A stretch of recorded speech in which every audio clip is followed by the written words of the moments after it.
안녕하십니까, 책돌이입니다. 오늘 소개해드릴 책은 감정연습입니다. 저자는 제리 힉스, 에스더 힉스입니다. 먼저 저자 소개를 하겠습니다. 제리 힉스, 에스더 힉스. 저자인 에스더 힉스와 제리 힉스 부부는 1986년부터 끌어당김의 법칙을 바탕으로 한 정기 워크샵을 통해 돈, 건강, 인간관계 등 누구나 가지고 있는 인생의 주요한 문제들에 대해서 아주 실제적이고 구체적인 해법들을 제시해왔다. 얼마 전에도 소개를 해드렸죠. 볼텍스, 머니볼, 이런 끌어당김의 법칙에 대한 책을 많이 쓰셨습니다. 그럼 바로 본문을 보도록 하겠습니다. 본문에 앞서서 이 책은 웨인 다이어가 추천사를 썼습니다. 그 추천사가 이 책의 핵심을 잘 요약하고 있어서 먼저 읽고 시작하겠습니다. 먼저 드리고 싶은 말씀이 있습니다. 이 책을 읽고 아직 이 책에 있는 위대한 지혜를 실천할 준비를 하지 못했다면 이 책을 그저 몇 주 동안 들고 다니라는 것입니다. 그래서 이 책의 에너지가 자신의 몸과 마음이 발산하는 저항을 뚫고 자신에게 스며들 수 있게 허용하시기 바랍니다. 또 흔히 영혼이라고 불리는 형체가 없고 경계가 없는 내면의 자리와도 공명하도록 허용하시기 바랍니다. 아브라함은 그런 상태를 근원과 진동적으로 연결된 상태라고 말합니다. 우주는 진동하고 있습니다. 아인슈타인이 어떤 것이 움직여야 비로소 무슨 일이든 일어난다고 묘사한 것과 같이 모든 물체는 측정 가능한 특정한 주파수로 진동하고 있습니다. 단단한 물체를 쪼개고 또 쪼개서 관찰하면 단단한 것처럼 보였던 그 물체가 실은 아주 작은 미립자가 춤추듯 움직이는 빈 공간에 불과하다는 사실을 보게 됩니다. 이러한 극미한 양자를 조사해 보면 그것이 어떤 근원에서 방사되고 있음을 발견하게 됩니다. 그 근원은 시작과 끝이라는 개념이 없을 만큼 빠르게 진동하고 있습니다. 이렇게 가장 강하고 빠른 에너지가 근원 에너지라고 합니다. 모든 인간과 사물은 이 에너지에서 생겨나 물체, 몸, 마음, 그리고 에고들이 존재하는 이 세상에 나타나게 된 것입니다. 이러한 근원 에너지에서 우리의 몸과 마음이 멀어질 때 수많은 문제, 질병, 빈곤 및 두려움이 이 세상에 나타나게 됩니다. 아브라함의 가르침은 궁극적으로 만물이 나았다가 다시 돌아가는 근원에 우리가 다시 삶의 모든 면에서 연결될 수 있도록 도와줍니다. 그리고 우리 자신이 근원에 100% 연결되어 두 번 다시 그것을 의심하지 않고 근원의 이로움을 누릴 수 있는 깨달음을 제공합니다. 이 책의 가르침을 바로 실천해 보세요. 이 가르침을 한마디로 말한다면 내가 사물을 주시하는 방식을 바꾸면 내가 주시하고 있는 그 사물이 바뀌게 된다라는 관점으로 요약할 수 있습니다. 여러분은 눈앞에 새로운 세상이 열리는 것을 보면서 이제 그것을 경험하려고 합니다. 이 세상은 근원 에너지에 의해 창조되었습니다. 그러한 근원은 여러분이 다시 근원 에너지에 연결되어 기쁨이 넘치는 웰빙의 삶을 누리기를 바라고 있습니다. 자, 그럼 본격적으로 본문을 보도록 하겠습니다. 각각의 감정이 담긴 진동 주파수는 서로 다릅니다. 더 정확히 말해서 감정은 당신이 내보내는 진동 주파수를 알려주는 표지판 역할을 합니다. 그리고 당신이 근원 에너지에 일치된 정도를 보여주고 있습니다. 따라서 기분이 좋을수록 소망의 주파수에 일치된 상태라는 것을 기억하게 되면 어떤 순간에 느끼는 자신의 기분이나 감정에 어떻게 반응할 것인지 더욱 쉽게 이해할 것입니다. 근원 에너지와 완전히 조화를 이룰 때 당신은 진정한 자신에 관한 다음과 같은 진실을 깨닫게 됩니다. 당신은 자유롭다. 당신은 강력하다. 당신은 선하고 멋지다. 당신은 사랑이다. 당신은 가치 있는 존재이다. 당신은 목적이 있다. 모든 것이 좋고 괜찮다. 자신의 참된 본성을 일깨우는 생각을 할 때는 언제나 진정한 자신과 완벽한 조화를 이루게 됩니다. 그 순간에 당신은 근원과 진동적으로 일치되기 때문입니다. 그리고 그런 생각이 불러일으키는 느낌은 최상의 기분으로 나타납니다. 바로 이것이 근원과 연결될 때 느끼는 기분입니다. 이것을 자동차 연료 게이지에 비유한다면 근원과 완전히 연결된 일치 상태는 연료 탱크가 가득 찬 것과 같습니다. 감정을 표현하는 많은 단어들이 있습니다. 그러나 실제로는 단 두 가지 감정만이 있을 뿐입니다. 기분 좋은 감정과 기분 나쁜 감정이 바로 그것입니다. 근원에 완전히 연결된 상태는 기쁨, 사랑, 감사, 자유와 같은 느낌들로 다가섭니다. 이러한 감정의 핵심은 당신 자신이 강력한 힘을 가진 존재라는 느낌, 즉 자기 권능의 느낌입니다. 그리고 근원과 가장 멀리 떨어져 있는 상태는 절망, 슬픔, 두려움, 우울함과 같은 기분입니다. 이런 감정들이 본질적으로 말하는 것은 자신에게 창조적 권능이 없다는 무력감, 즉 권능 없음의 느낌입니다. 자신의 기분을 의도적으로 아주 조금이라도 나아지게 할 수 있다는 사실을 알아차리는 것에는 어마어마하게 큰 가치가 있습니다. 그것을 통해서 자신의 체험을 스스로 통제할 수 있다는 자기 권능의 느낌으로 다시 돌아갈 수 있기 때문입니다. 자기 권능과 통제력의 경이로운 느낌을 회복하는 열쇠는 현재 기분이 좋든 나쁘든 상관없이 가능한 한 가장 기분 좋은 느낌을 얻기 위해 최선을 다하겠다고 지금 당장 결심하는 것입니다. 지금 당장 할 수 있는 가장 기분 좋게 느껴지는 생각을 하고 그 생각을 반복하게 될 때 당신은 아주 짧은 시간 안에 아주 기분 좋은 상태에 있는 자신을 발견하게 될 것입니다.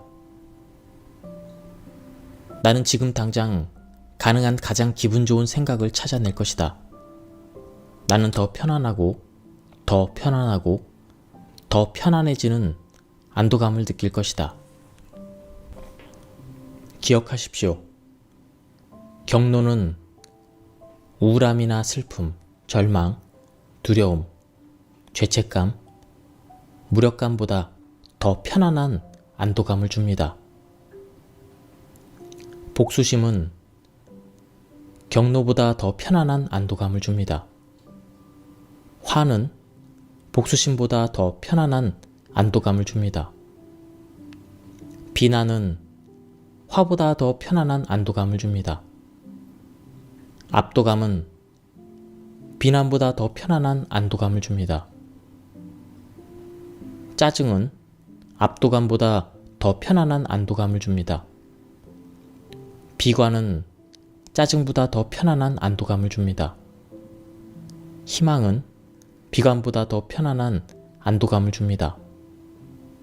낙관은 희망보다 더 편안한 안도감을 줍니다. 긍정적 기대는 낙관보다 더 편안한 안도감을 줍니다. 기쁨은 긍정적 기대보다 더 편안한 안도감을 줍니다.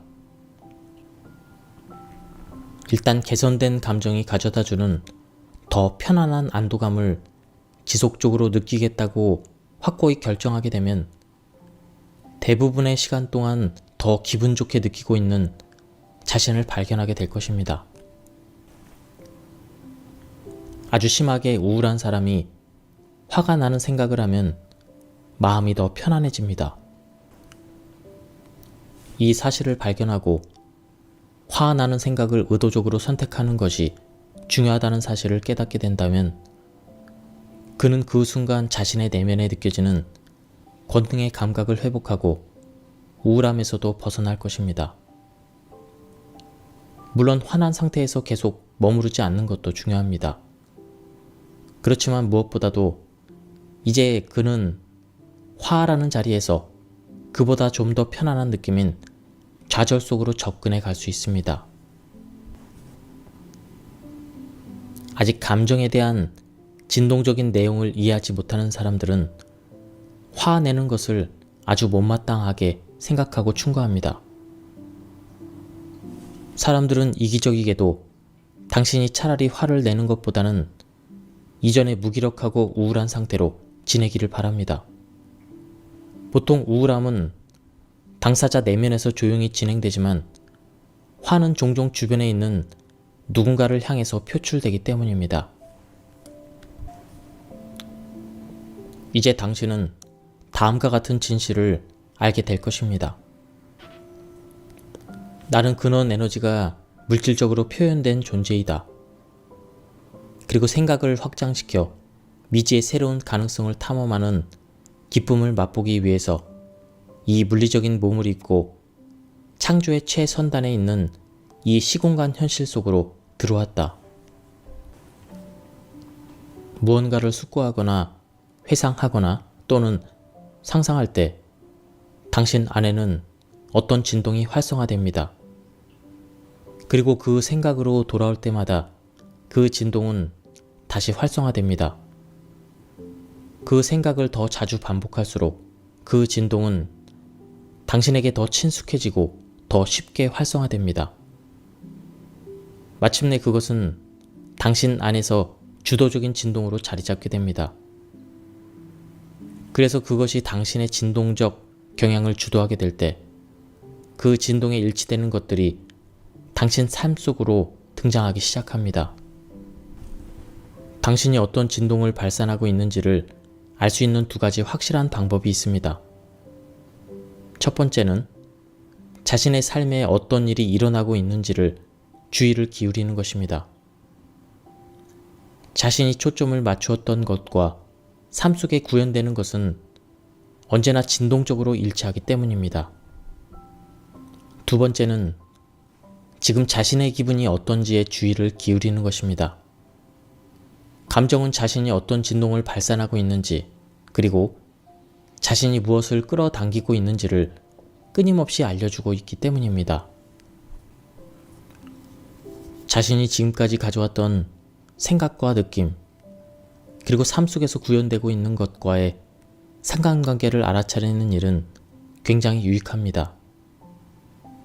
그 관계를 알아차려야만 더 좋은 것을 끌어당기기 위해 자신의 생각을 의도적으로 바꿀 수 있기 때문입니다. 하지만 자신의 의도대로 창조하고자 할 때 가장 만족스러운 결과를 얻으려면 자신의 생각이 불러일으키는 느낌에 민감해져야 합니다. 그렇게 할 때 기분 나쁘게 느껴지는 생각을 더 기분 좋게 느껴지는 다른 생각으로 바꿀 수 있기 때문입니다. 의식적인 창조란 자신의 생각을 의도적으로 더 기분 좋은 방향으로 지휘해 가는 것입니다. 당신은 기분 좋은 생각을 의식적으로 선택하는 일에서 만족감을 느끼게 될 것입니다. 또한 그에 뒤따를 기분 좋은 창조의 결과들을 즐기게 될 것입니다. 대다수의 사람들은 자신이 보고 있는 것에 대한 반응으로 생각 진동의 대부분을 발산합니다. 기분 좋은 어떤 것을 볼 때 그들은 좋은 기분을 느낍니다. 기분 나쁜 어떤 것을 볼 때 그들은 나쁜 기분을 느낍니다. 하지만 그들은 자신이 어떻게 느낄지에 대한 통제권을 스스로 가지고 있지 않다고 믿고 있습니다. 대부분의 사람들은 자신의 환경을 통제하려고 노력하는 가운데 삶의 대부분을 보냅니다. 그렇게 하는 이유는 환경을 통제하면 더 좋은 기분을 느낄 수 있을 것이라고 믿기 때문입니다. 그러나 다른 사람들의 활동에 대해 얼마나 많은 통제력을 행사하든 그것은 언제나 완벽히 통제할 수 없습니다. 통제가 불가능한 또 다른 상황이 언제나 존재할 것이기 때문입니다. 다른 사람들의 삶을 당신이 대신 창조할 수는 없습니다. 당신이 자신의 생각 대상을 끌어당기는 자신만의 진동을 발산하듯 그들도 그들의 생각 대상을 끌어오는 각기 자신만의 진동을 발산하고 있기 때문입니다. 환경이나 조건이 바뀌고 그에 대한 반응으로 더 나은 기분을 느끼게 되는 것은 의식적 창조가 아닙니다. 의식적 창조란 자신에게 더 기분 좋게 느껴지는 생각을 선택하고 그 선택의 결과로 삶의 환경이 바뀌게 되는 것을 말합니다. 조건 없는 사랑을 예로 들어보겠습니다. 조건 없는 사랑이란 사랑의 근원과의 연결을 허용하는 생각을 의식적으로 선택하는 일입니다. 따라서 자신의 주변에 어떠한 일이 일어나고 있는지는 상관이 없습니다. 단지 사랑의 근원과 깊이 연결된 상태에 머무르기를 원하기 때문입니다. 미친 듯이 감사하기. 감사할 대상을 더 많이 찾을수록 기분이 더 좋아집니다. 그리고 기분이 더 좋아질수록 감사할 대상을 더 많이 찾기를 원하게 됩니다. 그래서 감사할 대상을 더욱 많이 찾을 때 당신의 기분은 더욱더 좋아집니다. 더욱더 기분이 좋을 때 감사할 대상을 더욱더 많이 찾게 됩니다. 이처럼 끌어당김의 법칙이 긍정적인 생각들과 느낌들을 연달아 끌어오는 강력한 흐름을 만들기 때문에 당신은 매우 적은 시간과 노력만으로 진정한 자신과 연결되는 기쁨 속에서 가슴이 부르는 노래를 듣게 될 것입니다. 미친 듯이 감사하기 이 과정을 시작한 초기에는 하루 중에 특별히 10분에서 15분 정도를 의식적으로 할애하는 것이 좋습니다. 그리고 자신의 진동 상태를 의도적으로 높이고 유지하는 데서 오는 유익함을 며칠 정도 즐기게 되면 이 게임이 단지 너무나 즐겁다는 이유로 당신은 매일 혹은 하루에도 여러 차례 그리고 다양한 상황 속에서 여기서 잠깐 저기서 잠깐 이 게임을 실행하게 될 것입니다. 예를 들어 당신이 우체국에서 줄을 서서 기다리는 동안 이런 생각을 할 수 있습니다. 이 건물은 정말 잘 지었어. 이렇게 깨끗하게 관리한다는 건 정말 대단한 일이야. 우체국 직원들이 친절해서 마음에 들어. 아이를 보살피고 있는 저 엄마의 모습이 보기 좋네. 사랑과 감사는 실제로 같은 진동입니다. 어떤 사람은 고마움 또는 감사함과 같은 단어를 씁니다. 하지만 이 모든 단어들은 웰빙을 묘사하고 있습니다. 감사할 대상들을 찾고 있을 때 당신은 항상 자신의 진동 주파수와 자신의 끌어당김 자력을 통제합니다. 하지만 다른 사람들의 기분에 맞추어서 반응할 때는 통제하지 못합니다. 다른 사람들이 당신에 대해서 어떻게 느끼는지에 관심을 기울이기보다는 당신 자신이 어떻게 느끼는지에 더 관심을 기울일 때 당신은 자신의 경험을 통제할 수 있게 됩니다. 오늘 어떤 사람의 개가 차에 치였는지, 누가 이혼을 했는지, 누가 자신의 은행 계좌에서 돈을 전부 인출했는지를 당신은 알지 못합니다. 그들은 어떻게 살아가고 있는지 알지 못하기에 그들이 왜 그런 식으로 반응했는지를 당신은 이해할 수 없었으며 그것을 통제할 수도 없습니다. 만약 근원 에너지와 연결하고자 하는 소망이 충분히 강하다면 감사를 느낄 수 있는 대상을 매 시간 수십 가지 이상 찾아낼 것입니다.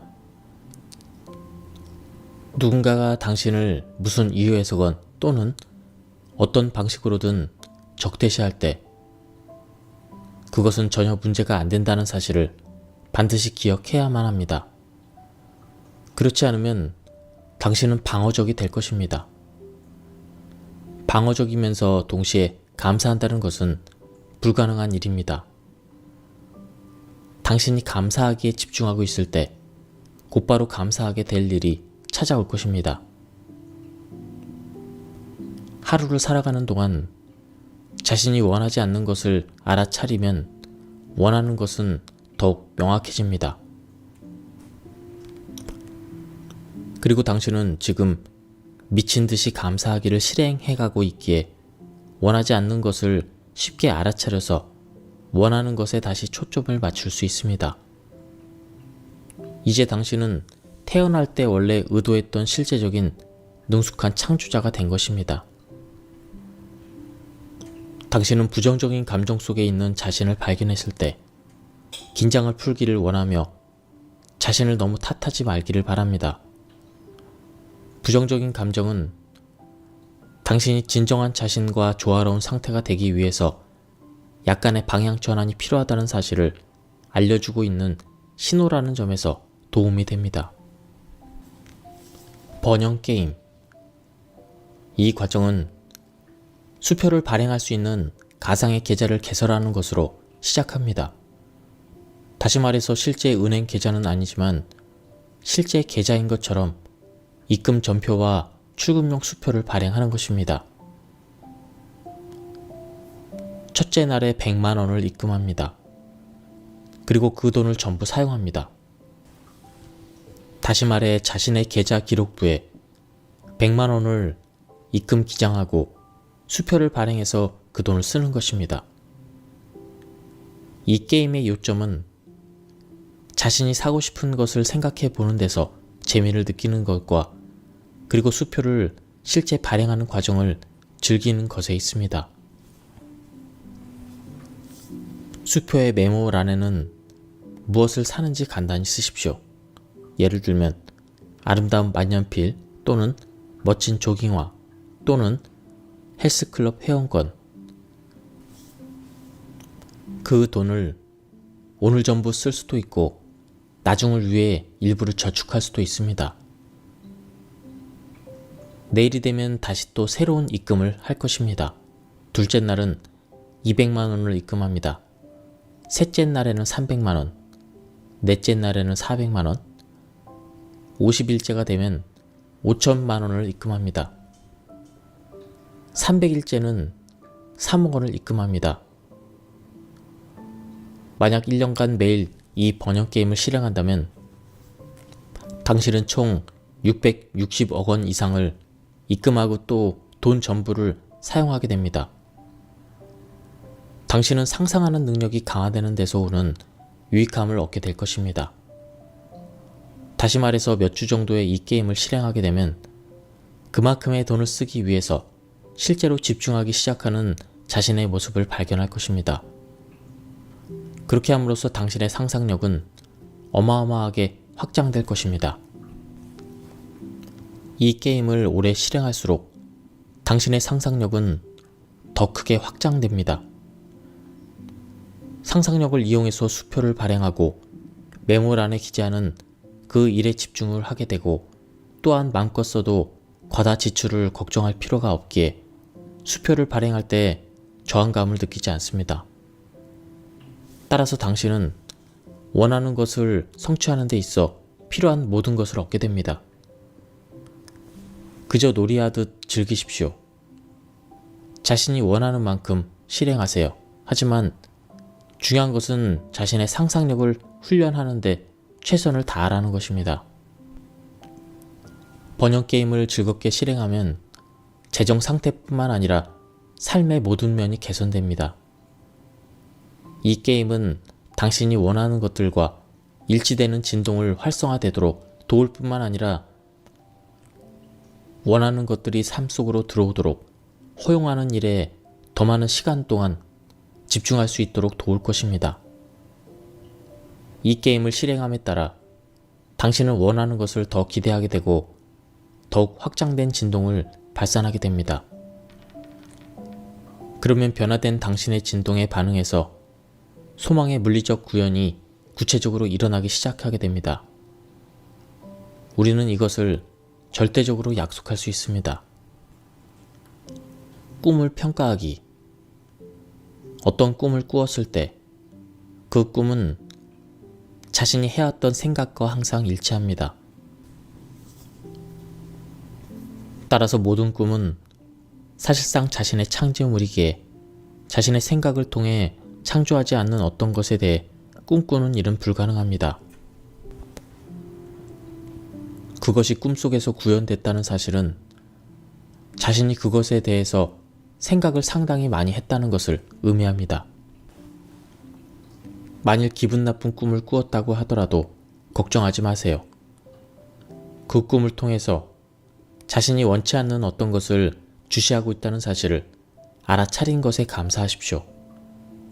매우 뜨거운 어떤 물체에 가까이 다가갈 때 뜨거운 느낌을 통해서 그 사실을 알게 해서 주의하도록 해주는 자신의 피부 감각기관에 대해서 감사하는 것과 마찬가지로 현재 자신의 생각이 원하지 않는 것을 향하고 있음을 알게 해주는 자신의 감정에 고마워하십시오. 꿈을 꾸는 동안에는 창조하지 않습니다. 꿈은 당신이 깨어있을 때 생각해 오던 것들이 구현된 것입니다. 하지만 잠에서 깨어난 뒤 꿈에 대해서 생각하거나 되새기기 시작하면 그런 생각은 당신의 미래의 창조에 영향을 미칩니다. 꿈을 기록하면 큰 도움이 됩니다. 어떤 것을 오랫동안 원해왔으나 그것이 실제로 나타나는 것을 보지 못했을 경우 당신은 때때로 그것을 꿈속에서 경험하게 됩니다. 그리고 깨어난 뒤에 그 꿈을 즐겁게 회상하면 자신의 저항적인 진동이 완화됩니다. 여러 해 전에 제리와 에스더는 한 회사에서 일하게 되었습니다. 하지만 처음부터 그들이 로맨틱하게 연결된 관계는 아니었습니다. 그들은 서로에게 감사함을 느끼고 있었지만 거기에는 어떤 로맨틱한 감정도 없었습니다. 두 사람 모두 그런 감정을 갖는 것을 자신들에게 허락하지 않으려 했기 때문입니다. 그런데 어느 날 밤 에스더는 제리에 대한 꿈을 꾸었습니다. 그는 그녀 옆에 무릎을 꿇고서 그녀의 볼에 키스를 했는데 마치 그녀가 어릴 적에 들었던 요종 이야기와 매우 흡사한 느낌이 들었습니다.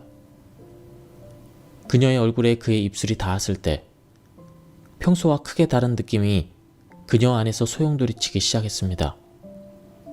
흥분되는 희열의 느낌, 모든 게 더할 나위 없이 좋은 느낌, 이로 형용할 수 없는 느낌들이었습니다. 그것은 그녀가 잠을 잘 때나 또는 다른 때에는 전혀 경험해 보지 못한 느낌이었습니다. 잠에서 깨어났을 때 그녀는 그 꿈에 대한 생각을 멈출 수가 없었고 제리에 대해서 다시는 그 꿈을 꾸기 이전처럼 생각할 수 없게 되었습니다. 그 꿈은 에스더가 이전에 알지 못했던 어떤 느낌을 그녀 안에 남겼습니다. 그녀는 그 꿈을 다시 꾸고자 시도했습니다. 그리고 그런 꿈을 꿀 수 없을 때 에스더는 단지 그것을 회상하곤 했습니다. 그녀는 그 꿈의 느낌을 되찾을 수 있기를 원했습니다. 그러한 느낌의 진동은 두 사람을 함께하게 만드는 촉매가 되었습니다. 에스더는 평소에 이렇게 생각해 오고 있었습니다. 난 오래오래 행복하고 싶어. 나를 알아주는 파트너를 원해. 나는 기쁨이 넘치는 삶을 살 거야. 그녀가 그런 생각들을 해오면서 그렇지 못한 삶을 살아왔지만 언제나 그녀의 바람을 듣고 있는 내면의 존재는 그녀에게 시각적으로 감각적인 어떤 것을 통해서 꿈을 제공해 준 것입니다. 그녀가 잊어버릴 수 없을 만큼 실제적이고 지속적인 욕구를 느끼기에 충분할 만큼 강력한 꿈을 말이죠. 그리고 그녀가 자신의 소망을 향해 에너지를 흐르게 했을 때 그것은 너무나 감미로운 체험의 순간이었던 것입니다. 꿈은 자신이 삶 속에서 진동적으로 끌어당기고 있는 대상이 구현된 것입니다. 따라서 실제 삶에서 자신의 진동을 통해 무엇을 하고 있는 중인지 알아보기 위해서 꿈을 평가해 볼 수 있습니다.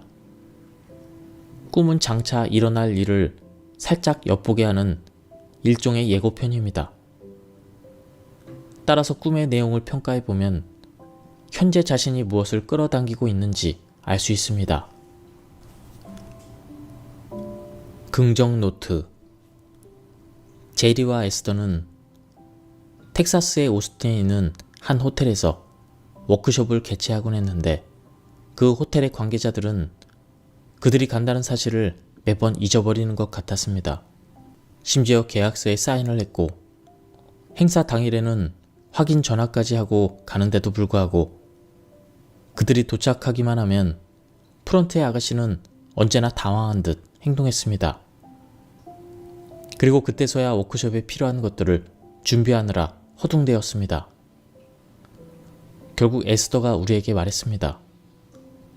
아마도 우리는 다른 호텔을 찾아야만 할 것 같아요.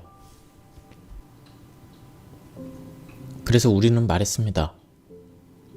그것이 한 가지 해결책이 될 수도 있겠죠. 하지만 우리가 보기에 당신은 어디를 가든지 당신 자신을 데리고 갈 것입니다. 당신이 가는 곳마다 자신의 진동적인 습관들과 경향들을 함께 가져가기 때문입니다. 우리는 그들에게 노트 한 권을 준비하라고 말했습니다. 그리고 표지에 굵은 글자로 나의 긍정 노트라고 쓴 뒤 첫 번째 페이지 상단에 오스틴 파크 호텔의 긍정적인 면들이라고 쓰게 했습니다. 그런 후에 에스더는 다음과 같이 쓰기 시작했습니다. 이 호텔은 훌륭한 시설을 가지고 있다. 이 호텔은 좋은 위치에 있어서 다른 여러 지방에서 오기에도 쉽고 사람들에게 안내하기도 쉽다. 주차장은 충분하고 편리하다. 방은 언제나 깨끗하다. 다양한 사이즈의 방들이 있어서 어떤 규모의 그룹이 참가하더라도 투숙시킬 수가 있다.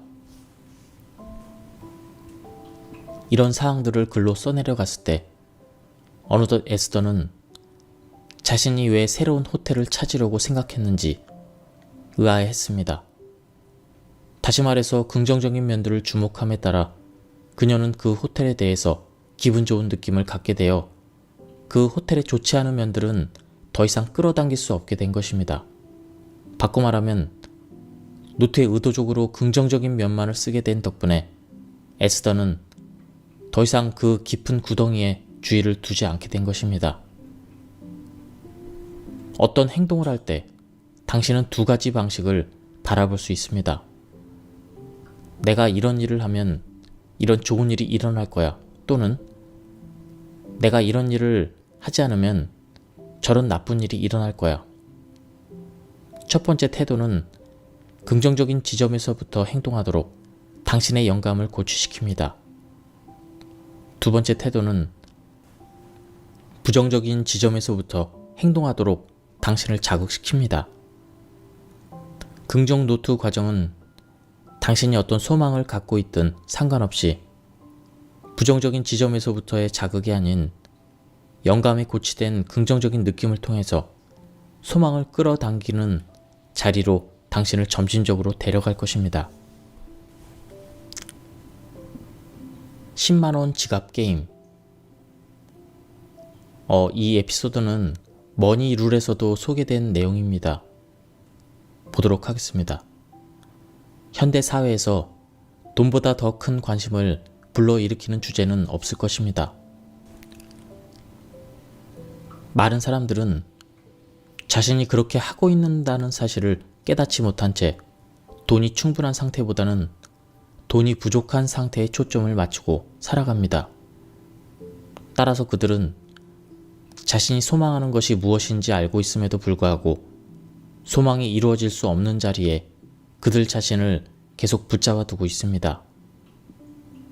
그들은 돈이 있는 상태보다 돈이 부족한 상태를 주시하는 데 더 익숙해져 있기 때문입니다. 다시 말하지만 모든 것은 실제로 단 두 가지 주제에 관한 것입니다. 즉, 원하는 것과 원하는 것의 결핍. 이 두 가지 주제라는 사실을 기억하기 바랍니다. 당신의 삶 속으로 온갖 종류의 풍요가 쉽게 흘러 들어오는 것은 자연스러운 일입니다. 그리고 10만원 지갑 게임은 당신이 돈을 밀쳐내는 대신에 돈을 받아들이는 진동을 발산하도록 도울 것입니다. 10만원 지갑 게임은 다음과 같이 실행합니다. 먼저 10만원짜리 수표 또는 10만원에 해당되는 지폐를 구해서 지갑이나 핸드백 안에 넣습니다. 그리고 그것을 항상 지니고 다닙니다. 지갑이나 핸드백을 집어들 때는 언제나 거기에 10만원이 들어있다는 사실을 기억합니다. 그것이 거기에 있다는 사실에 기쁨을 느끼면서 그 돈이 가져다주는 재정적인 안정감을 종종 상기합니다. 이제 하루 일과 중에 자신이 그 10만원으로 구입할 수 있는 많은 것들을 찾아봅니다. 예를 들어 근사한 레스토랑 옆을 지날 경우 자신이 원한다면 그곳에서 맛있는 식사를 할 수 있다는 것을 생각합니다. 백화점에서 어떤 상품을 보았을 때는 자신이 원한다면 그것을 살 수 있다는 사실을 상기합니다. 지갑 안에 10만원을 가지고 있기 때문이죠. 10만원을 가지고 있고 또 그 돈을 바로 지출하지 않기에 그것에 대해서 생각할 때마다 당신은 10만원을 쓴 것과 동일한 진동 효과를 얻게 됩니다. 그 10만원을 만약 하루에 20회 내지 30회 정도 마음속으로 사용한다면 당신은 200만원 내지 300만원을 사용한 만큼의 진동 효과를 얻게 됩니다. 지갑 안에 있는 돈을 가지고 자신이 원하는 것을 사거나 할 수 있다는 사실을 알아차릴 때마다 당신의 재정적인 풍요로운 느낌은 더 강해지고 끌어당김의 자력도 상승하기 시작합니다. 이와 같이 풍요를 끌어당기기 위해서는 실제로 부유한 상태여야만 하는 것이 아니라 자신이 풍요롭다고 느끼기만 하면 됩니다. 따라서 마음속으로 10만원을 반복해서 사용할 때마다 당신은 웰빙, 안전함, 풍요로움, 재정적 안정감과 같은 진동을 연습하게 됩니다. 그러면 우주는 당신이 성취한 새로운 진동에 반응하여 그것과 일치되는 풍요를 물리적으로 구현시킵니다. 재정적 풍요의 느낌을 달성하자마자 마법처럼 보이는 일들이 일어나기 시작할 것입니다. 현재 자신이 벌어들이고 있는 돈이 한층 더 증가되는 것처럼 보일 것입니다. 기대하지 않았던 돈들이 다양한 방식으로 삶 속에 나타나기 시작합니다. 이 과정은 단순하지만 강력한 효과가 있습니다. 당신의 재정적인 끌어당김의 힘을 변화시킬 것입니다. 그래서 재정적인 상황이 개선될 때 지갑에 보관하는 금액은 10만원에서 100만원으로 늘어나고 또 1000만원으로 그리고 1억원 또는 그 이상으로 늘어날 수 있습니다. 거대한 풍요가 흘러드는 즐거움을 허용하기 위해서는 먼저 당신이 거대한 풍요에 대해서 기분 좋게 느껴야만 합니다. 만약 하루에 10만원을 1000번 사용한다면 1억원을 쓴 것과 같습니다. 이것은 풍요롭다는 느낌을 강화시킵니다. 당신의 느낌이 바로 당신의 끌어당김 자력입니다. 여기까지 감정 수업에 대한 리뷰를 모두 마쳤습니다. 이 책도 내용이 굉장히 좋았습니다. 근데 이전 책과는 좀 다르게 이 책은 조금 더 쉽게 번역이 되어 있고 내용도 좀 더 이해하기 쉬웠던 것 같습니다. 한번 구해서 읽어보실 것을 추천드립니다. 이 책은 지금 절판이 안 돼서 쉽게 구하실 수 있을 것입니다. 예, 여기까지 들어주셔서 감사합니다.